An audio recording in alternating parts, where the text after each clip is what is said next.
Assalamualaikum warahmatullahi wabarakatuh. Perkenalkan, nama saya Denia Zahra Ramdhani dengan NIM 12470100007. Di sini saya akan menjelaskan hukum bacaan nun sukun atau tanwin. Aturannya itu ada 4, yaitu ikhfa, iqlab, idgham, sama izhar. Nah, ikhfa itu dibagi dengan 3, yaitu ikhfa aqrab, ikhfa ab'ad, sama ikhfa awsat. Nah, dan idgham pun dibagi dengan 2, yaitu dengan bigunnah atau tanpa gunnah. Nah, idgham itu nun sukun akan dibaca izhar atau jelas ketika bertemu dengan huruf alfi atau huruf yang keluar dari tenggorokan. Nun mempunyai idgham karena berlaku untuk semua idgham di dalam nun. Ada 2 macam, yaitu idgham yang disertai dengan gunnah dan idgham yang tidak disertai dengan gunnah. Nah, jadi apabila huruf nun bertemu dengan huruf lain, dibacanya harus ada keluar dari rongga hidung. Nah, misalnya apabila huruf dimasukkan ke dalam huruf lam, ro, wawu, mim, nun, dan ya. Nah, begitu. Lalu ada iqlab. Iqlab itu menukar. Ketika nun sukun atau tanwin bertemu dengan ba, maka nunnya ditukar menjadi mim, tetapi tidak disertai dengan gunnah.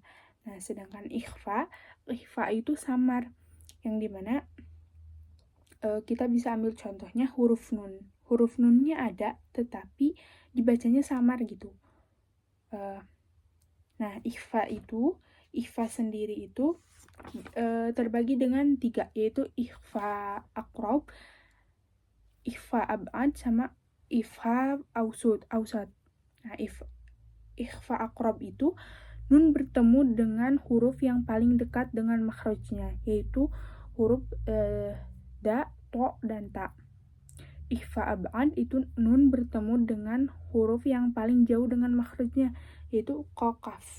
Nah, lalu ikhfa awsat itu tuh nun yang bertemu dengan huruf ikhfa selain ikhfa aqrab dan ikhfa ab'ad.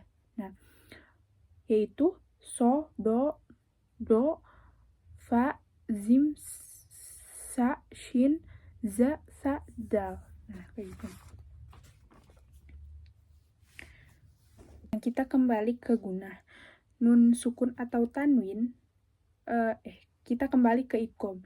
Nun sukun atau tanwin dibaca idgham itu tuh ada dengan gunnah dan tanpa gunnah. Tanpa gunnah itu nun sukun atau tanwin dilebur seluruhnya. Kalau dengan gunnah itu makhraj lisannya aktif, makhraj khaisunnya gunnah aktif. Nah, contoh idgham tanpa gunnah. Mirrahikin.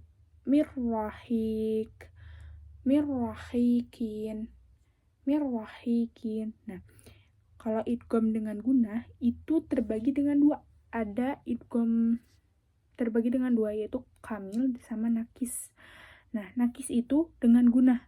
Tapi kalau kamil itu ada 2 lagi, yaitu kamil dengan gunnah sama kamil tanpa gunnah. Nah, contohnya seperti apa? Minal jinnah, kayak gitu. Nah, ini dibacanya dengungkan lalu tahan 2 harokat. Kalau contoh nakis itu seperti ini. Jaja'au wifaqo. Nah, ini sukun disertai dengan gunnah 2 harokat. Nah, ini gunnahnya jelas. Nah, lalu kita lanjut ke iqlab. Iqlab itu menurut Jazari menekankan huruf kalau bertemu dengan ba itu digunakan. Nah, kalau tuhfah itu kitab tuhfah itu apabila bertemu dengan huruf ba diganti dengan mim digunakan dengan samar seperti ikhfa. Nah, seperti itu ya. Nah, kita lanjut lagi ke ikhfa ya. Ikhfa yang menurut Jazari sama tuhfah. Jazari itu sisa-sisa dari